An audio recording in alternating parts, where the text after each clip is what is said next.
Hello' everyone, good morning. আজি হ'ল next দিনা আমি তেজপুৰতে আছোঁ আৰু আমি আছোঁ পেহী ঘৰত, সৰু পেহীহঁতৰ ঘৰত। আৰু এতিয়া আমি যাবলৈ ওলাইছোঁ ডাঙৰ পেহী ল'ৰাৰ অন্নপ্ৰসন্নলৈ। আমি অহাৰ কাৰণটোৱে আছিলে এইটো, আৰু এতিয়া সৰু পেহীহঁতৰ ঘৰৰ পৰা ওলাই মেলি যাম আৰু অকণমান তেজপুৰখন ফুৰিম। যিহেতু তেজপুৰ আহি থকা হয়, কিন্তু তেজপুৰ ফুৰা একদমেই হোৱা নাই। মই একদম তেজপুৰখন ভালকৈ এইবিলাক আৰু দেখা নাই, যিবিলাক বস্তু তেজপুৰত আছে চাবলগীয়া বস্তু সেয়া চোৱা নাই। আজি ভাবিছোঁ চাম। এইফালে পেহী, কালি ভালকৈ দেখুৱাই নহ'ল, আজি ভালকৈ দেখাইছোঁ। পেহীহঁতৰ ঘৰলৈ আহিছিলোঁ। পেহী বাই বাই। আৰু আমি পেহী ঘৰৰ পৰা ওলাই আহিলোঁ। ওলাই আহি চালোহি এওঁ পঢ়া ITI কলেজখন। তেজপুৰত পঢ়িছিলে তেওঁ, ঔদ্যোগিক প্ৰশিক্ষণ প্ৰতিষ্ঠান।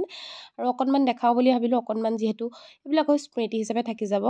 আৰু বোলে তেওঁ কৈছে আমি পঢ়াৰ পৰা একেভাগেই আছে, অকণমান কিবা এটা সাল সলনি হৈছে। আৰু সেয়াই আপোনালোককো দেখাইছোঁ। বহুতেতো গম পাইছে, আৰু বহুতে চাগে ইয়াত কাৰোবাৰ ঘৰৰ পঢ়িও আছে। আৰু আপোনালোককো দেখাই দিলোঁ, ময়ো চালোঁ যিহেতু। আহিলোঁ অগ্নিগড় চাবলৈ।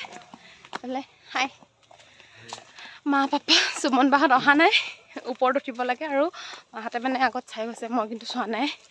সেইকাৰণে এবাৰ মোৰ ডিমাণ্ড, মই কৈছোঁ উঠি অকণমান উঠিছোঁ, ফেপনি ধৰিলে। চাই যাওঁ, ইমান বেছি ভাগৰ লাগিছে। ফাইনেলি ওপৰ চব ব্লাৰ ঠিক আছে। বেচেৰা, মইতো এওঁলোকতো আগত আহিছে, মই ফাৰ্ষ্ট টাইম আহিছোঁ।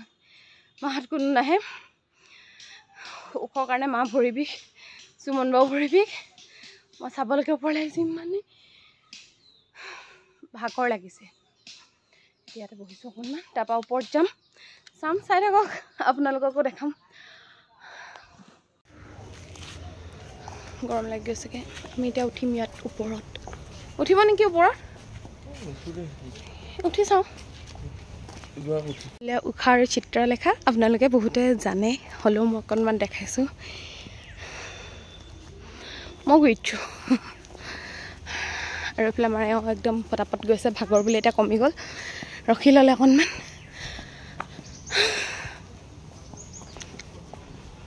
আৰু এয়াই হৰিহৰৰ যুদ্ধ, অগ্নিগড়ৰ মুখ্য আকৰ্ষণ। আৰু খুব ভাল লাগিলে। আহিলোঁ, অকণমান চালোঁ ইফালে সিফালে, কিন্তু ভিউ পইণ্টটোত উঠি তেজপুৰ চহৰখন নাচালোঁ। আৰু অলপ ভাগৰুৱাও হৈ আহিছিলোঁ যিহেতু। আপোনালোকক অকণমান দেখালোঁ, ভাল লাগিলে। যদি কোনোবা অহা নাই এতিয়ালৈকে, আহিব পাৰে, ভালেই লাগিলে। আপোনালোকো চাই যাবহি অগ্নিগড়। আৰু আমি এতিয়া যাম মহাভৈৰৱী মন্দিৰলৈ। তাতে আমি চাকি বন্তি জ্বলাই আমি বাহিৰে যাম পেহীহঁতৰ ঘৰলৈ। হয়, এতিয়া আমি যাম, ক'ত যাম কৈ দিয়ক। আমি এতিয়া গৈ আছোঁ পাপুৰ ঘৰলৈ। পেহী মানে এজনীও আমাৰ পেহীয়ে হয়, আকৌ কোন পাপু সুধিব পাৰে ন। পেহীৰ পুতেক, পেহীৰ ল'ৰা ঘৰলৈ যাম, অন্নপ্ৰসন্ন আছে তাত। এতিয়া কৈছোঁ আমি তেজপুৰলৈ অহা মেইন কাৰণটো আছিলে সেইটোৱে। আমি কালি আহিলোঁ, আজি বাৰু আমি ৰিটাৰ্ণ হ'মেই, এতিয়া মানে হ'ম। আৰু আমি এতিয়া অন্নপ্ৰসন্নলৈ যাওঁ, আৰু সেইকাৰণে আমি একদম ধুনীয়াকৈ সাজি কাচি আহিছোঁ হয়নে। আমাৰ সুমন বাই দুযোৰ কাপোৰ চেঞ্জ কৰিছে, এবাৰ পিন্ধিলে। তাৰপিছত সুমন বাই পৰাগ দাক দেখালে, পৰাগ দাই নালাগে এযোৰ পিন্ধিব। পৰাগ দা মানে চইচবিলাক বহুত বেলেগ, মানে নিদিলেই আৰু নতুন কাপোৰ আনিও পিন্ধিব নাপালে বেচেৰিয়ে। চিলাই মেলি আনিছিলে, নাপালে। আমি মায়ে মই এযোৰ পিন্ধিছোঁ ন, মায়ে মই এযোৰ পিন্ধি আহিছোঁ। কেনেকুৱা লাগিছে? ভাল লাগিছে। মাও মানে কনফিউজ, এযোৰ পিন্ধিম নে নিপিন্ধিম, এযোৰ পিন্ধিম নে নিপিন্ধিম। দুযোৰ আনিছিলোঁ, মায়ে দুযোৰ আনিছে, মই কিন্তু এযোৰে আনিছোঁ। মাহঁতে মানে দুযোৰ আনিহে কনফিউজ হৈ আছে, সেইকাৰণে এযোৰ আনিব লাগে। বটলটা আনিবলৈ ফোন মাৰিছিলোঁ আকৌ, পানী বটলটা আনিবলৈ। গাড়ীখন গৈ আছে নেকি? ফ্ৰিজৰলৈ আহিব। জানমণিলৈ গ'লে আনিব গ'লে পালে, আনিলে নালাগে, আনিলেও লাগিব ন গাড়ীত। এটাই পানীয়ে হয় নি বাৰু, পানী এটাও। মহাভৈৰৱী মন্দিৰ পালোহি। ইয়াতে থকা শিৱ মূৰ্তিজনৰ মুখত সেৱা কৰি দুখনমান ফটো উঠিলোঁ। ফটো উঠাৰ পিছতে মন্দিৰৰ ভিতৰ ভাগলৈ আহি ইয়াতে ধূপ চাকি জ্বলালোঁ। ধূপ চাকি জ্বলাই বাহিৰলৈ আহিলোঁ, ধুনীয়াকৈ পূজাও কৰিলোঁ, ভগৱানে যাতে মনৰ আশাবিলাক পূৰণ কৰে। আৰু ইয়াতে থকা মৌ মাখিকেইজনী ইমান ধুনীয়াকৈ মিঠাই খাই আছে, দেখিছেনে? আমি আহি পাই গ'লোঁ আমাৰ ককাইদেউ ঘৰ, কোৱাৰ্টাৰ, আমাৰ চাকৰি কৰা কোৱাৰ্টাৰ এইটো। এতিয়া আমি ইয়াত আহিছোঁ।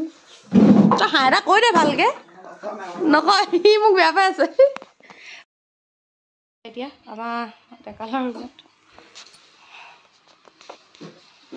আৰু এতিয়া দাদাৰ ৰুমত সোমাই আহিলোঁ। আমি বাহিৰ পালোহি ভৱন, মানে ইয়াতে অন্নপ্ৰসন্নৰ পাৰ্টিটো দিছিলে।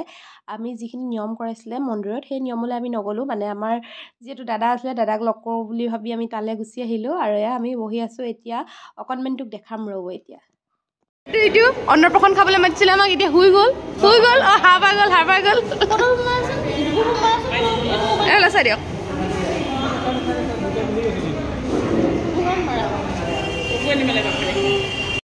আমি তেজপুৰক বাই বাই দিব সময় হৈ গ'ল। আমি ড্ৰেছ চেঞ্জ কৰিলোঁ। পাপা কেনেকুৱা লাগিলে আজি?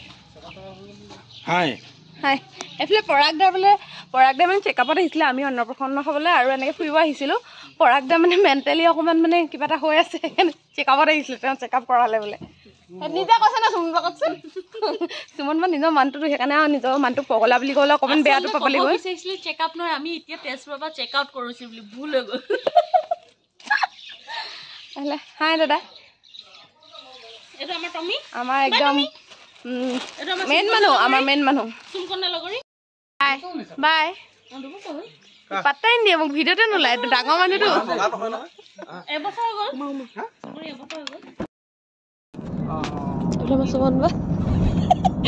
টোপনি আহিছে। মই টোপনি নাই, টোপনি ৰাম এই 1 নম্বৰ টোপনি ৰাম। এই উঠাৰ লগে লগে মই কৈছোঁ অকণমান আগত মই শুলো অলপ, তাৰপাছতে এতিয়া উঠিলোঁ বাৰু। প্ৰায় 1 ঘণ্টা 1.5 ঘণ্টামান হৈছোঁ। আৰু এইটো মোক আৰু ইয়াত থওঁ আৰু ধুনীয়াকৈ এনেকৈ শুই যাওঁ। আমাৰ ৰাইজসকলে চব ব্যস্ত। এতিয়া জেগা চেঞ্জ হ'ল। পৰাগদা আৰু মাৰ গৈ থাকোঁ। আমি ঘৰ গৈ আছোঁ। এতিয়া আমি পাইছোঁহি নাৰায়ণপুৰ পোৱাহি নাই, পামগৈ আৰু আহি আমি ঘৰ পালোহি। মানে দুলীয়াজান পাই গ'লোহি। আৰু দুলীয়াজানৰ ওচৰতে এখন নতুন ধাবা, তাতে আমি আজি ভাত খাম। এতিয়া প্ৰায় বাজিছে 10:30 পালোহি। আৰু আমি তাৰপৰা ওলাইছিলোঁ 3:10 আৰু একদম চকু আইলিনাৰ লগাইছিলোঁ। চকু মোহৰতে এইটো আছে। আমি তিন জেগা ৰুটি